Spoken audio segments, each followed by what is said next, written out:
네, 오늘도 지난주에 이어서 여러분과 함께 예배드리고 하나님의 말씀을 나누게 되었습니다. 제가 5년 전에, 5년 이제 그냥 벌써 만 5년, 순천을 떠난 지 5년 만에 이렇게 많은 시간을 순천에서 보는 게 처음입니다. 2주간을 보내고 있는데, 보통 하루 이틀 왔다가 돌아가고 그랬는데, 그래서 이제 지금 벌써 일주일이 넘어서 열흘째 있는데요. 혼자서 아침 식사로 하러 다니고, 또 저녁에는 걸어서 카페도 가보고, 그 유명한 여기 로컬 과자점, 이게 설교가 나가기 때문에 특정 이름을 대면 그분이 광고비를 줄 리도 없고, 그리고 무슨 과자점까지 여기서 걸어가가지고 뭐 커피도 마시고 글도 쓰고 막 그렇게 이제 돌아다녀 봤어요. 근데 그때 이제 요번에 이렇게 2주간 돌아다니면서 느끼는 게, 내가 왜 이렇게 순천이 이렇게 정겹게 다가오는지 그런 생각도 들고, 그래서 어저께 누굴 만나가지고 여기 아파트 값이 얼마냐니까 싼 것도 있더구만요. 난 비싸서 못 올까 그랬더니 나중에 굉장히 싼 것도 꽤 있더라고요. 하여튼 이 순천을 2주간 지내면서 많은 생각을 하게 되고 아주 정다움을 많이 느끼고, 이번 이제 금요일 날 오전에 다시 제가 사는 곳으로 돌아가게 되었습니다. 여러분과 함께 오늘도 예배 드리는 가운데 하나님이 성령으로 함께 하셔서 우리에게 주시고자 하는 말씀이 전파되었으면 좋겠습니다. 오늘은 교회력에 의한 지난 주일에 이어 성령 강림 후 8번째 주일 예배로 드립니다. 지난주와 마찬가지로 우리의 삶에서 성령의 강림, 성령의 충만함으로 살아가는 것에 대하여 말씀을 나누려고 합니다. 지난주 설교를 통하여 성령 충만의 삶은 단순한 이성 혹은 감정의 차원을 넘어서 우리의 실제적인 삶의 현장에서 구체적인 모습으로 실천되고 실행되어 되는 것임을 말씀드렸습니다. 성령의 삶, 즉 영성의 삶은 우리의 머리 혹은 가슴으로만 살아가는 것이 아니라 몸으로 사는 것임을 보았습니다. 성령을 몸으로 살아간다고 하는 것은 오늘 우리가 몸담고 있는 이 삶의 현장에서 경험하고 있는 모든 역사, 정치, 경제, 사회, 문화적인 차원의 사건과 직접 연결되어 있다는 것을 강조했습니다. 결국 성령을 몸으로 산다는 것은 오늘 우리의 삶의 현장의 역사를 외면해서는 결코 안 된다는 것을 의미한다는 것을 다시 한번 말씀드리고 싶습니다. 그 중에서도 가장 중요한 것은 오늘 우리를 감싸고 그리고 우리의 정신을 혼미하게 만들고 있으며 우리의 삶을 어떤 특정한 방향으로 막 억지로 이끌어 몰아가게 만드는 정신, 그것을 조금 이따 말씀드리겠지만 유령이라는 말로 표현할 수도 있어요. 그 혼란의 영, 귀신, 유령 등으로 표현할 수 있는데, 이 정신, 이 잘못된 정신의 정체성을 밝혀내는 일입니다. 그것이 종교가, 신앙이 가지고 있는 가장 중요하고 근본적인 기능입니다. 지난번에도 말씀드렸잖아요. 종교를 통해서 부자가 되겠다고 하는 것, 옛날에는 통했어요.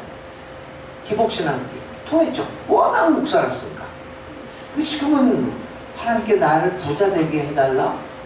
그건 하나님보다는 오히려 주식 투자가들하고 돈을 주고 잘 의논하는 게 나을 겁니다. 부동산 투자가들하고도 훨씬 나을 겁니다. 그래야지 여러분들에게 딱딱 그걸 하죠. 건강도 말씀드렸잖아요. 옛날에 의료시설이 없고 처음 다 이렇게 되었을 때 우리 하나님께 기도했어요. 나를 병을 고쳐주십시오. 돈도 없죠. 뭐 고칠 것도 없죠. 근데 지금은 또 우리나라 국가에서 돈도 많이 대줍니다. 요즘 암병 같은 거 걸리면 안 되지만요. 암 중요한 병들은 사실 우리가 뭐 없는 분들은 그것도 다 많은 돈이겠지만 전체적으로 봤을 때 5% 정도만 내면 병을 다 치료해 줍니다. 기술들이 얼마나 발달되는 거예요. 그래서 이제 병 낫고 부자 되고 하는 그런 종교의 기능은 시대적으로 맞지 않습니다. 그건 옛날 얘기입니다. 그러면 지금에서 오늘의 시대에서 신앙과 종교가 가지고 있는 가장 중요한 기능은 바로 우리의 정신을 혼미케 하고 만들고 우리의 삶을 엉망으로 만드는 정신, 유령, 귀신, 악한 영의 정체성을 밝히는 기능입니다. 그것을 한마디로 축약한다면 우상타파입니다. 우상이 뭔가? 라고 하는 것을 밝혀내고 그 우상을 우리의 삶 속에서 우리의 사회에서 몰아내는 기능, 그게 종교가 갖는 가장 중요한 기능입니다. 이처럼 종교의 가장 중요한 기능은 오늘 우리를 뒤덮고 있는 악한 영의 정체를 밝혀내고 그리고 그것을 대항하는 힘을 길러냄으로써 새하늘, 새 땅, 새 바다의 새로운 세계를 사람들에게 제시하는 겁니다. 젊은이들에게 이렇게 될 수 있다 라고 새 세계의 미래를 제시한 것입니다. 세계와 우리를 지배하고 있는 귀신, 그 유령의 정체를 제대로 밝히고 이를 우상 숭배로 규정하고 하나님이 주시는 성령의 힘으로 우상을 타파하는 모습을 보이는 일을 하게 될 때 비로소 기독교는 인류에게 새 희망의 가능성을 보여줄 수 있고 환영받게 될 것입니다. 저 여러분들한테 그 유령과 관련해서요, 좀 거북한 이야기를 하나 하겠습니다. 근데 우리 한국 사람들은 한국 사람뿐만 아니라 많은 사람들한테 좀 거북하게 들리는 이야기입니다. 1848년 2월 21일 영국 런던에서 독일어로 쓰여진 어떤 선언문 하나가 발표됩니다. 이 문서는 인류 역사에서 가장 큰 논란을 일으킨 문서 중에 하나입니다. 이 선언문은 현재까지 오늘 인류 세계에 존재하고 있는 거의 모든 언어로 번역이 되어 있습니다. 그리고 그 1848년 2월 20일 날 영국에서 발행되었던 그 선언문의 초판본은 2013년 유네스코에 의해서 세계 기록 유산으로 등재되기도 했습니다. 어찌 보면 성경책을 제외하고 성경책 다음으로 많은 언어로 번역됐고 인류에 의해서 성경 외에 가장 많이 읽혀졌고 지금도 읽혀지고 있는 문서입니다. 만큼 얘기하면 아실 만한 분들은 아실 것 같습니다.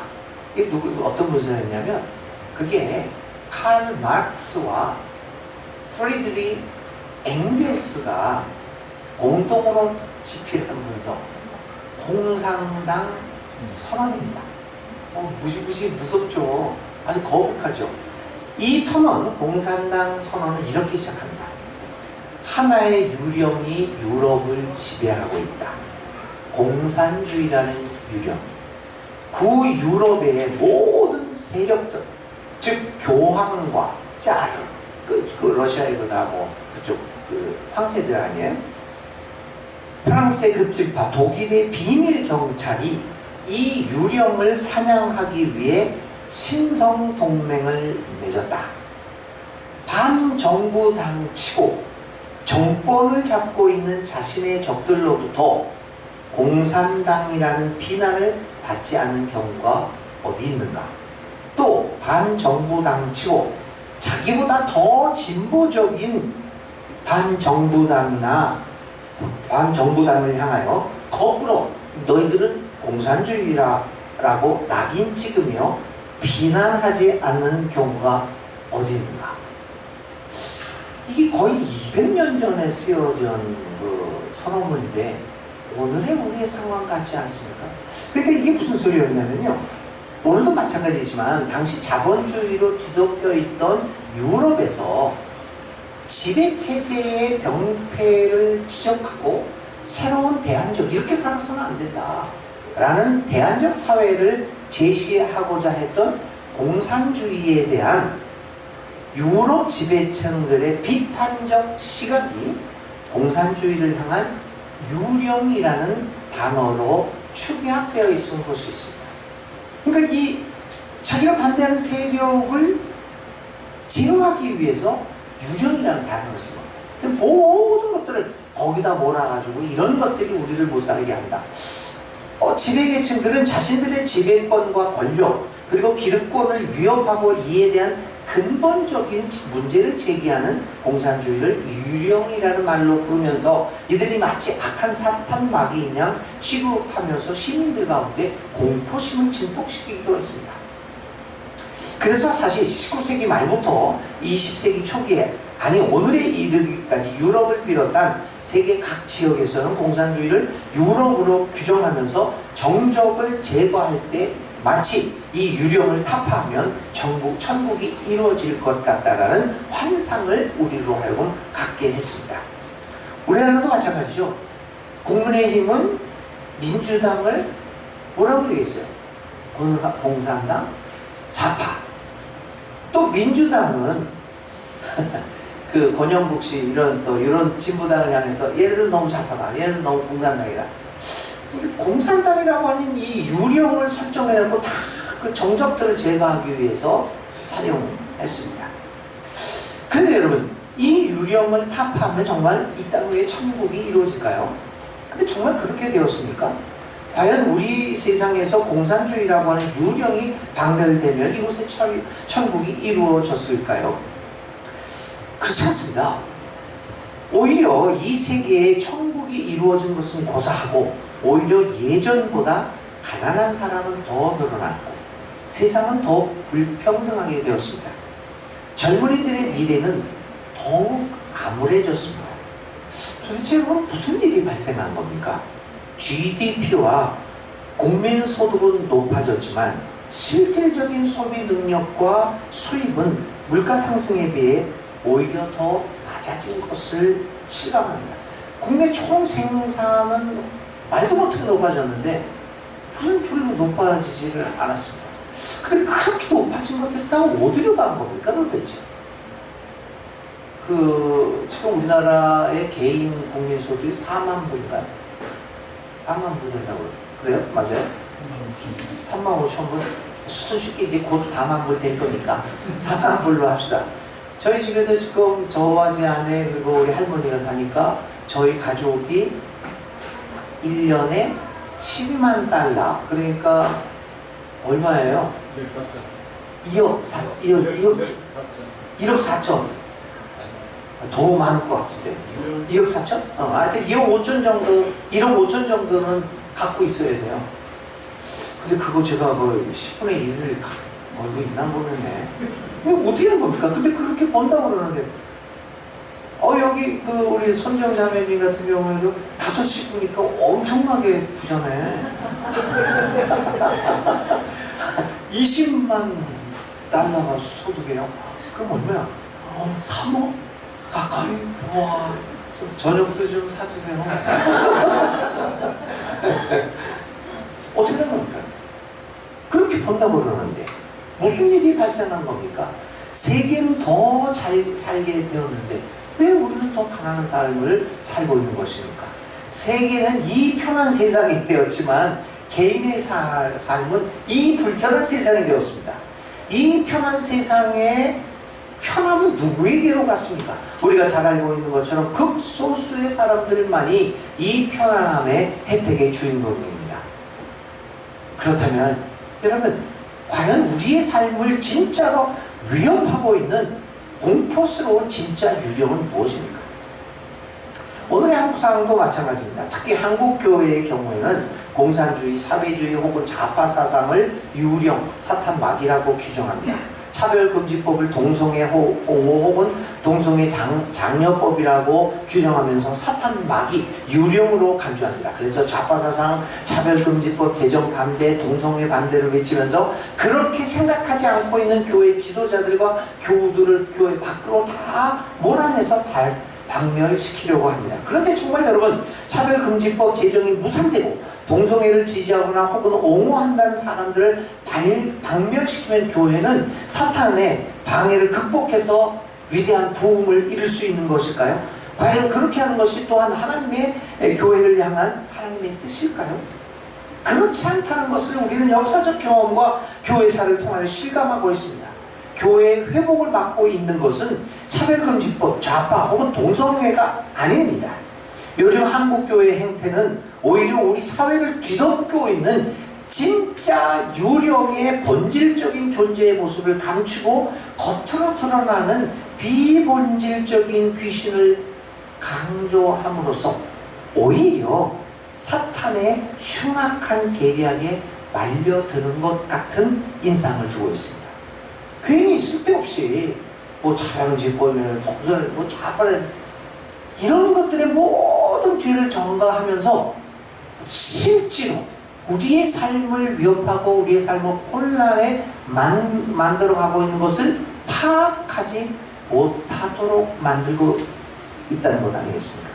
여러분, 오늘 우리의 정신을 혼미하게 만들고 우리의 영성을 엉망의 길로 이끌어가고 있는 유령은 다름 아닌 성령이 아닌 세상의 영에 휩쓸려 모든 일을 자신의 이익을 중심으로 행동하게 하는 정신입니다.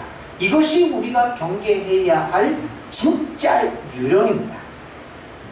그것을 저는 성서에 비추어 두 가지로 지적할 수 있습니다. 예수님도 그것을 그 자신의 생애를 통해서 말씀을 통해서 끊임없이 이 두 가지 영에 대해서 지적을 했죠. 하나는 자본의 유령입니다. 너무 많이 들어서 늘 우리가 기억하고 있는 건데 실감은 안 됩니다.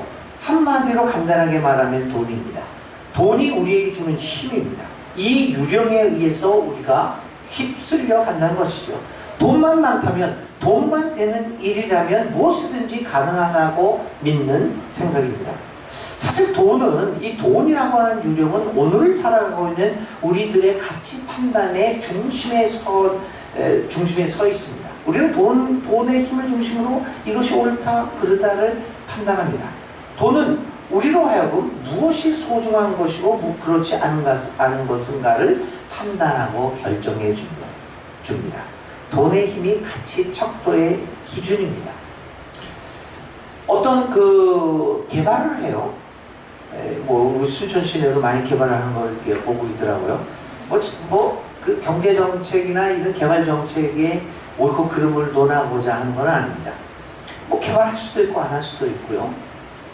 그런데 어떤 일을 개발하고 어떤 택지에서 아파트를 세우고 여기 공장을 세우고 또 코스트코도 또 들어온다고, 저는 코스트코가 들어온다고 생각했을 때 당장 생각나는 게 중소 조그맣고 작고 하는 우리 할머니 할아버지들이 많이 하는 식품 정도는 어떻게 되나? 싼 거 많이 하나? 어떻게 하나? 그 사람들도 코스트코에서 물건 가서 뛰어와가지고 자기 가게에서 팔려나? 이런 생각부터 들더라고요. 하여튼 좋아요. 일단 코스트코도 좋고 아파트도 좋고 무슨 공장도 좋지만 이것을 여기에 해야 되느냐라고 하는 그 결정의 기준이 뭡니까? 돈이 되느냐 안 되느냐. 그게 솔직한 우리 모든 정책 판단의 기준입니다. 저는 한국에 와서 살면서 한국 교육 중에서 중고등학교 학생들 이런 게 있더라고요. 진로 상담? 초등학교 때부터 한다고 그러더라고요. 그래서 중학교 애들 가지고 진로 상담을 하고 그 다음에 진로 방문, 취업 박람회? 글쎄 제가 너무나 후지 생각을 해서 그런지는 모르지만 벌써부터 이렇게 진로를 달리냐? 뭐가 될지. 그래서 제가 한번 제 생각을 해봤어요. 나는 중학교 때, 고등학교 때 뭐가 되고 싶은 게 있었는가? 없었어요. 여러분은 어떠셨는지 모르지만 난 그저 예쁜 여자애 있으면 자꾸 한번 데이트 한번 해봤으면 그 생각밖에 나는 거 없었어요. 그래도 많은 사람 사귄 건 아니고요. 저는 우리 집사람밖에 몰랐어요. 하여튼 어디 맛있는 거 먹을 거 없을까? 볼 거 없을까? 뭐가 되겠다는 생각 없었어요. 그럼 대학 가서 생겼냐? 아니에요. 대학 가서도 그냥 주어진 건 우리가 공부하다가 보니까 어느 순간에 30살이 다 결혼한 후에 30살이 되어서 하나님의 부르심을 받고 여기 와서 공부해서 오늘 이렇게 살아가고 있어요. 물론 초등학교 때부터 태어나면서부터 자기는 무엇이 되겠다 라고 진로 결정하는 것들도 있어요. 그래요. 우리가 너무 진로를 너무 그렇지 결정을 하는. 물론 세상이 빨라지다 보니까 그런 것도 있죠. 근데 여러분 한번 보세요. 초등학교, 중학교, 고등학교 아이들 가지고 진로 결정 상담을 하고 아이들이 나는 어떤 진로를 채택해야 될까라고 결정하는데 그 기준이 뭡니까? 직업의 기회? 내가 취직을 잘 될 건가? 이 취직을 했을 때 여기 연봉이 얼마인가? 이게 최고의 기준이 되지 않습니까? 중요한 기준입니다. 그거 소홀히 하라고 하는 얘기 아닙니다. 중요한 기준이지만 그러나 그것이 결정적이고 핵심적인 기준이 된다면 너무 슬픈 얘기죠. 조금만 배고파하면서 가난해서 아주 그냥 그렇게 살아갈 수는 없지만 그래도 그냥 밥만 먹고 초라하지는 않지만 그냥 그럭저럭 살아가면서 내가 하고 싶은 일 그거를 하면서 살다가 죽을 수 있다면 저는 그것만큼 저는 개인적으로 그런 생각을 해요. 하여튼 이런 자본의 유령이 오늘 우리 삶을 결정짓고 있습니다. 두 번째는 말할 것도 없이 돈의 힘이 자연스럽게 주는 권력의 유령입니다. 우리 모두는 권력 지향적인 삶을 살아갑니다. 성공하고 사회의 가장 윗자리에 올라서려고 하는 시도는 자신이 권력을 잡고 자신의 권력을 중심으로 삶과 사회 질서를 재편해 보려고 하는 시도가 아니겠습니까? 그러한 권력 지향형 삶은 작게는 나의 가정에서부터 학교, 직장, 교회 그리고 사회와 국가의 차원 그리고 전 지구적 차원에서 이루어집니다. 이 두 개의 유령, 자본의 유령과 권력의 유령이 오늘 우리의 모두의 삶을 휘젓고 혼란하게 하는 정신이 아니고 무엇이겠습니까? 이 두 악령으로부터 오늘 우리 사회가 당면하고 있는 여러 가지 형태의 악한 삶의 모습이 비롯되고 있다고 말씀드릴 수 있을 것입니다. 구조적인 부정부패, 투기, 자연 파괴에서 비롯된 기후위기, 끝없는 욕망의 추구, 젊은이들의 미래 없는 삶, 순간적이고 쾌락적인 삶의 모색, 폭력, 살인, 생명, 경시 등은 오늘 우리 사회가 맡고 있는 거의 모든 문제의 근본적인 원인이 여기에서 비롯되고 있다고 말해도 큰 무리는 아닐 것입니다. 그런데 여러분, 어떻게 이렇게 자본의 유령과 권력의 유령이 이렇게 반성서적이고 반예수적이고 반기독교적인 유령인데도 불구하고 어떻게 우리의 삶을 이렇게 지배할 수 있었느냐 하는 것입니다. 어느 누구도 왜 여기에 대해서 강력한 의문을 제기하고 정하지 않으며 그렇게 살아가고 있는 것입니까? 왜냐하면 그 유령은 이미 우리 삶의 한가운데에 문화의 옷을 입고 깊이 들어와 있기 때문이 아니겠습니까? 우리 경험에 비추어 보면 악한 영웅들은, 유령들은 결코 무시무시한 모습으로 등장하지 않습니다. 오히려 부드럽고 달콤한 모습으로 우리에게 다가옵니다. 여러분, 누가 여러분에게 당신은 돈벌레야, 혹은 너는 돈밖에 모르는 수전모야, 이 사람은 돈 되는 것은 귀신같이 잘 알아서 이권에 아주 약삭빠른 사람이야 라고 여러분들에게 평가를 한다면, 그렇게 표현한다면 기분 좋습니까?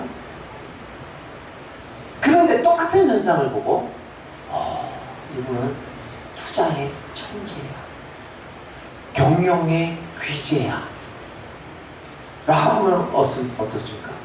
우습게지지 않습니까? 그런데 사실 똑같은 내용이 아닙니까? 돈을 쫓아다니는 그 돈의 귀신과 권력의 귀신이 나의 삶을 결정하는 데 있어서는, 그 삶의 내용에 있어서는 다를 것이 별로 없습니다.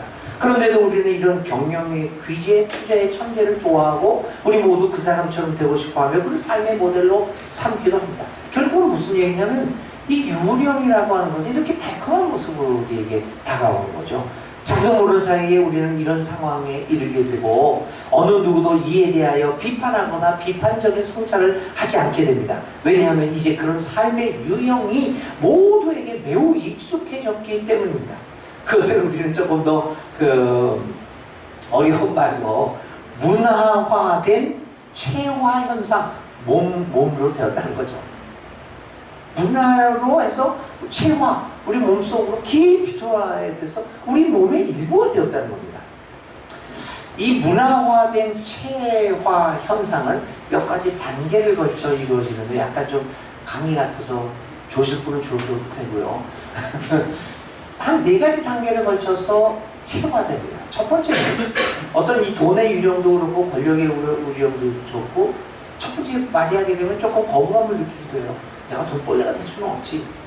근데 차차 세월이 지나가면서 그것을 어쩔 수 없는 현상이지 라고 하면서 수용을 하게 됩니다. 이게 첫 번째 단계죠. 두 번째 단계는 적응을 하게 돼요. 그렇잖아요. 여러분 다 적응하고. 그 다음에 세 번째 단계에서는 동화됩니다.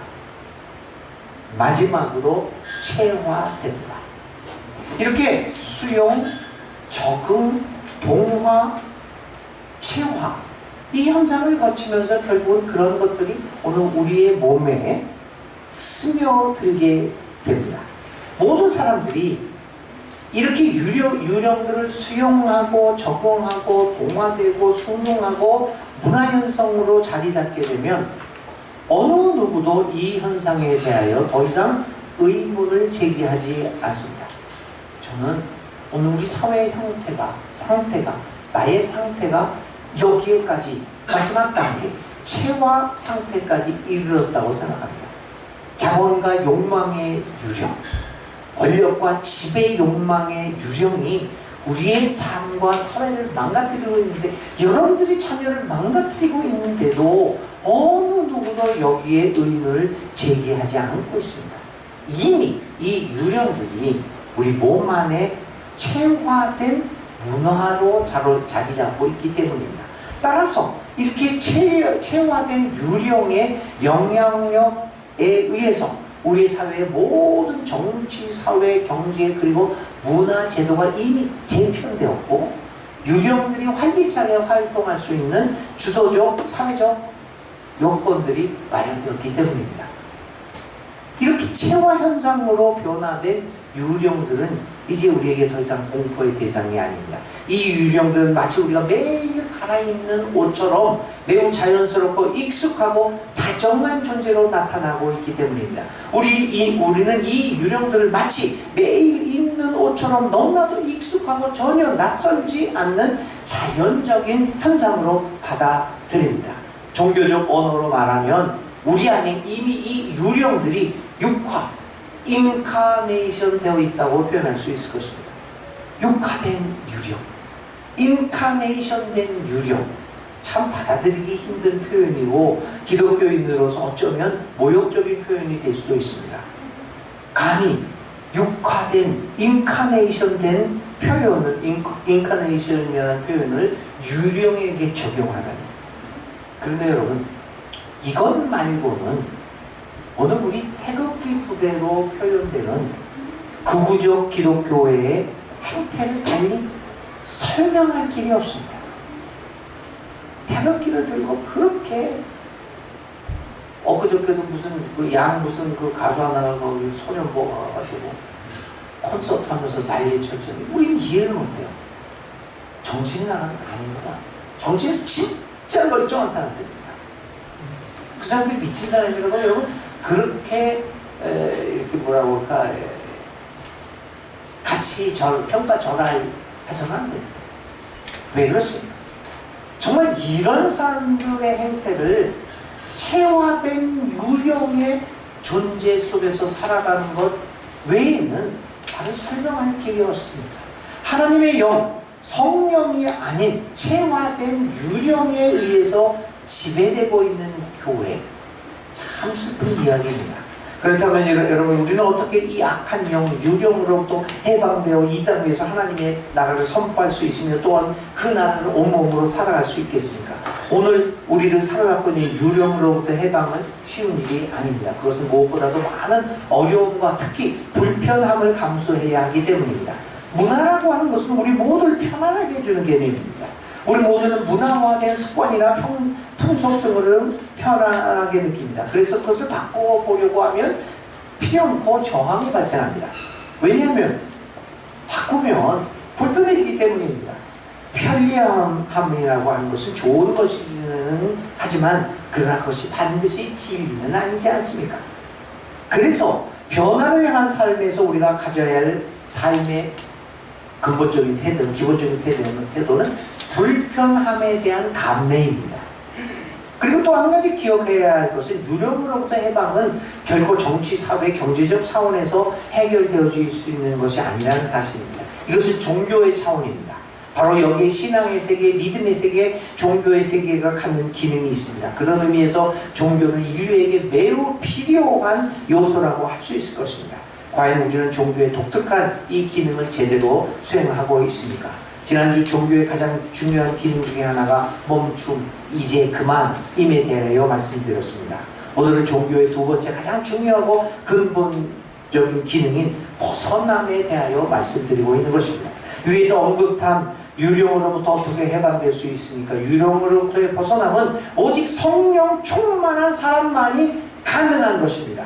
예수님을 통하여 우리에게 임하는 하나님의 영만이 유령으로 뒤덮인 세계에서 살아가고 있는 우리에게 해방할 수 있는, 벗어날 수 있는 힘을 주시고 그 해방을 위한 중요한 삶의 원리를 깨닫게 해주실 것이기 때문입니다. 그리고 그 성령으로부터 인한 그 깨달음으로부터 출발하여 성령 충만을 힘입어 자유로운 벗어난 삶을 살아갈 수 있게 될 것입니다. 첫 번째 원리는 무엇보다도 한계에 대한 깨달음입니다. 오늘 읽지는 않았지만 시편에 있는 말씀, 49편에 있는 말씀을 제가 한번 읽겠습니다. 누구나 볼 수 있다. 지혜 있는 사람도 죽고 어리석은 자나 우둔한 자도 모두 다 죽는 것을. 그 다음 구절을 이렇게 읽어보시면 가슴이 좀 이렇게 됩니다. 허무해집니다. 평생 모은 재산마저 남에게 모두 주고 떠나지 않는가? 사람들이, 그 다음 것도 좀 가슴을 썩늘하게 합니다. 사람들이 땅을 차지하며 제 이름으로 등기를 해두었다고 해도 그들의 영원한 집, 그들이 영원히 머물 곳은 오직 무덤뿐이다. 사람이 제 아무리 영화, 권력이죠. 영화를 누린다 해도 죽음을 피할 수는 없으니 미련한 짐승과도 같다. 야, 이게 수천 년 전, 자본주의가 있기도 훨씬 수천 년 전에 시인이 간파한 삶의 현실입니다. 시인은 분명하고 강력한 어조로 모든 사람이 죽음을 피할 수 없음을 말합니다. 땅을 차지하여 내 이름으로 등기해 놓았다고 하더라도 결국 죽으면 그 땅은 남의 차지해야 된다고 말합니다. 아무리 큰 권력을 가지고서 제 아무리 큰 영화를 누렸다고 하더라도 죽음을 피할 길이 없고 죽음으로 모든 것은 끝을 맺는다고 강조합니다. 그리고 사람이 마지막으로 머물 곳은 무덤뿐이라고 결론을 내립니다. 자본의 유령, 권력의 유령의 영향과 지배를 받아 온갖 부귀와 영화, 권력을 누린다고 해도 결국 사람이 마지막 도달하는 것은 죽음뿐입니다. 그러니 자본과 권력의 유령에 휘둘려서 엉망으로 그렇게 미친 듯이 살아갈 이유가 없다는 것이 아니겠습니까? 오늘 성서 전과의 복음서는 누가복음 12장인데요. 12장 20절에도 이렇게 주님께서 말씀하십니다. 그러나 하나님께서 말씀하셨다.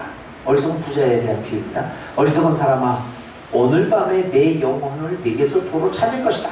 그러면 내가 장만한 것들이 누구의 것이 되겠느냐. 시편 49편과 똑같이 통하는 말씀이죠. 누가복음도 역시 사람이 살면서 소유하고 누리고 있는 자본, 돈도 결국에는 끝이 있다는 것을 강조합니다. 그렇습니다. 모든 것은 끝이 있습니다. 그 한계가 분명합니다. 그런데 우리는 왜 자본과 권력에 매여 그 유령에 휘둘리면서 우리의 삶을 전체를 거기에 걸고 살아갑니까? 어쩌면 이유는 아주 간단합니다. 왜냐하면 우리는 자본과 권력의 유령에 휘둘려 혼돈의 삶을 사는 것은 결국 자본과 권력의 힘이 영원할 것이라고 착각하고 그에 대한 허상을 갖고 있기 때문이 아니겠습니까? 그래서 거기서부터 벗어날 수 없는 것입니다. 그래서 시인과 누가복음 저자는 우리에게 한계가 있는 삶임을 인정하고 그것을 깊게 깨닫고 살아라 라고 말하는 것입니다. 그렇게 우리의 삶을 혼란하게 만들고 허무한 것에 얽매이게 만드는 유령들로부터 벗어나기 위해서는 우리가 그렇게 목숨을 걸고 추구하던 것이 결국 제한적이며 일시적이라는 사실을 깨달아야 한다는 것이 아니겠습니까? 그런데 그 깨달음이 어렵습니다. 그것은 오직 성령 충만으로만 가능한 깨달음입니다. 그래서 오늘도 우리는 이 아침에 하나님께 간절히 기도합니다. 하나님, 우리와 함께 하옵소서. 주의 성령으로 우리를 덮어 주소서. 우리를 깨우쳐 주소서. 둘째 원리는 오늘 골로새서에 있는 말씀입니다. 성령을 옷 입듯이 입으라. 새 사람을 입으라 라고 하는 원리입니다. 새로운 세계, 새 변화를 향하여 내딛는 발걸음의 원리입니다. 여러분은 옛사람을 그 행실과 함께 벗어버리고 새 사람을 입으십시오. 여러분은 하나님의 택하심을 입은 사랑받는 거룩한 사람답게 동정심과 친절함과 겸손함과 온유함과 오래 참음을 옷 입듯이 입으십시오. 성령 충만함은 무엇보다도 우리로 새 사람의 옷을 입게 만듭니다. 변화의 삶의 옷을 입도록 촉구합니다. 우리의 삶을 올가매고 있는 악한 유령으로부터 벗어나서 해방되는 길은 해 한계를 깨닫는 것으로부터 출발하여 새로운 사람, 대안적인 삶의 형태를 취하고 발전시켜 나가는 것입니다. 마태복음 12장과 누가복음 11장에 예수님의 비유 중에 빈집 비유가 있습니다. 예수님은 이 비유를 통하여 집안에 악한 귀신 하나를 내쫓아 빈집이 되게 한 것, 벗어나게 한 것은 참 좋은 일이다. 그러나 벗어남으로 끝나고 그 집을 채워놓지 않으면 빈집이 된 것이 아무 의미가 없다고 얘기합니다. 우리는 해방됩니다. 벗어납니다. 욕망으로부터 벗어납니다. 그러나 그것으로 벗어나는 것으로 있다면 그 벗어남의 의미가 없다는 것입니다. 귀신을 축출하는 것, 벗어남으로만으로는 충분하지 않습니다.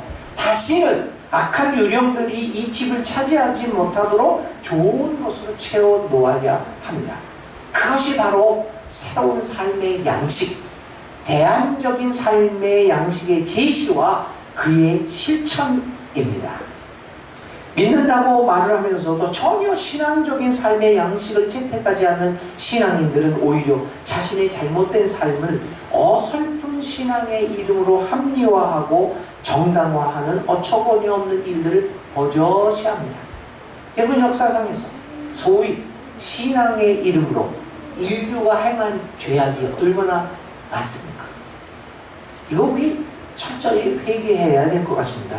귀신, 유령으로부터 벗어나는 것만으로 충분하지 않습니다. 교회 안에 있는 것만으로 충분하지 않습니다. 그것은 단지 빈집일 뿐입니다. 잠시 귀신을 쫓아내므로써 일시적으로 깨끗해지는 빈집일 뿐입니다. 세월이 흘렀는데도 아직 빈집으로 남아있는 것은 매우 위험한 일입니다. 그것은 더 많은 귀신들이 들어와서 이 집을 예전보다 더 더럽힐 수 있는 매우 위험스러운 일입니다. 그러므로 빈집으로 남겨두지 말고 그 집을 더 좋은 것으로 채워서 진정 새로운 집으로 만들어야 합니다.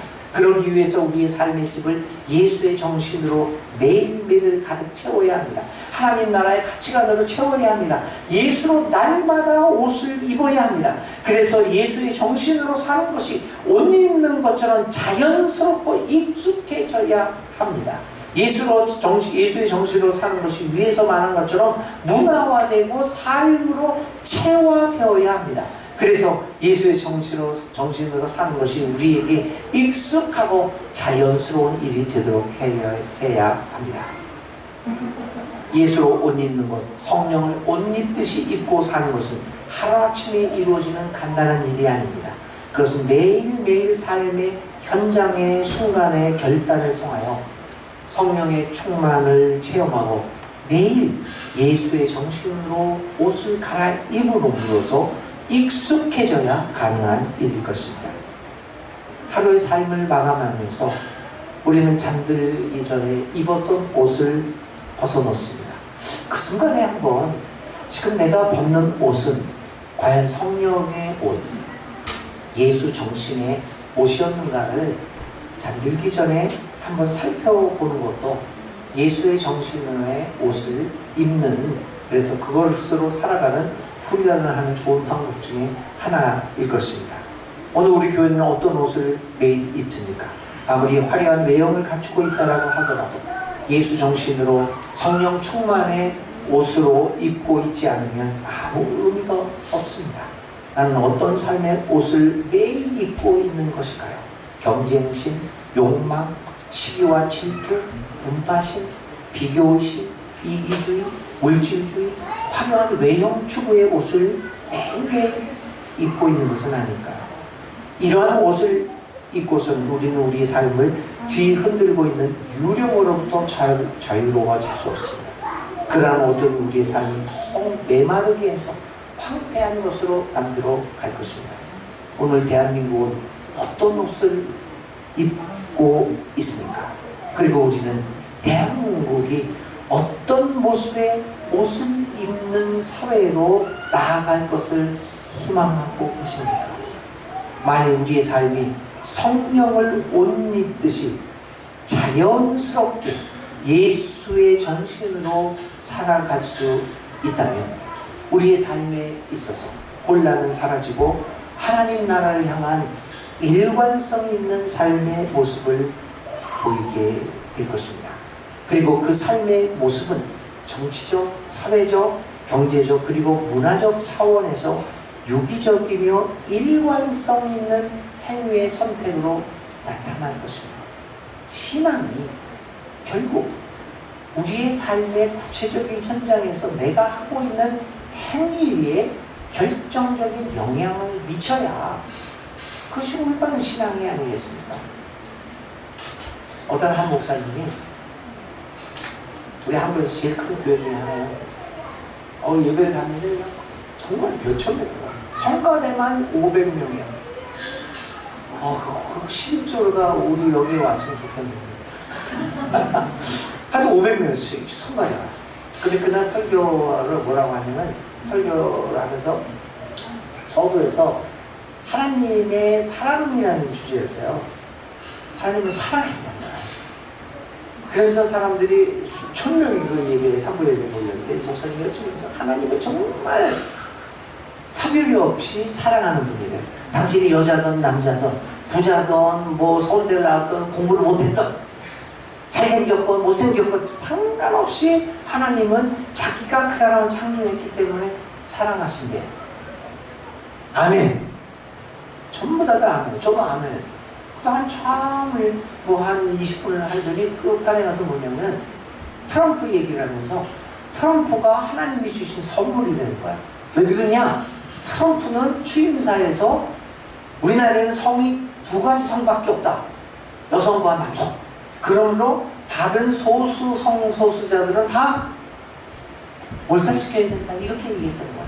그러면서 이야기하는 게 뭐냐면 성소수자는 하나님의 저주를 받아서 우리 여기서 몰아내야 한다. 사람들이 어떻게 반응했을까요? 아멘 했습니다. 저는 그때 충격을 받았어요. 왜 충격을 받았냐면 그 성소수자들을 미워해야 된다는 것에 아멘 했다고 해서 충격받은 게 아닙니다. 그런 생각할 수도 있죠. 그럴 수도 있어요. 그거 그렇게 생각하는 사람 나쁜 사람 그렇게 꼭 얘기할 수는 없습니다.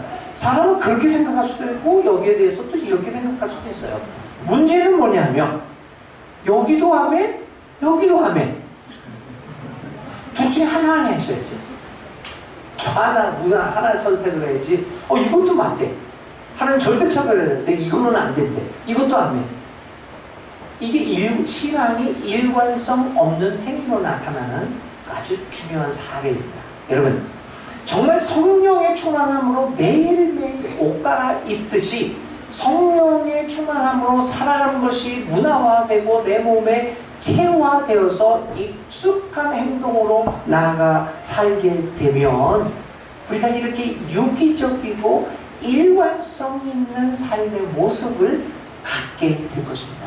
아무쪼록 예수 함께 공동체에 속한 모든 교우들은 이런 선택을 하든지 저런 선택을 하든지 정말 일관성 있는 신앙과 일관성 있는 삶의 행위를 선택하면서 살아갈 수 있기를 간절히 기도드립니다.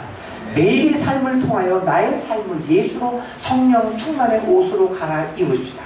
그것만이 우리 모두가 살 길이고 구원을 받을 삶입니다. 주님의 거룩한 영의 옷을 입은 우리의 아름다운 삶을 꿈꾸면서 살아가시다. 주님이 주신 옷으로 갈아입고 유령으로부터 벗어난 우리와 우리의 자녀들의 삶은 생각만 해도 즐겁고 행복하지 않습니까?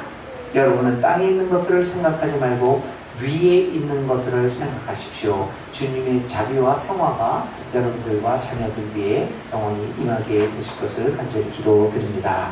우리 기도하겠습니다.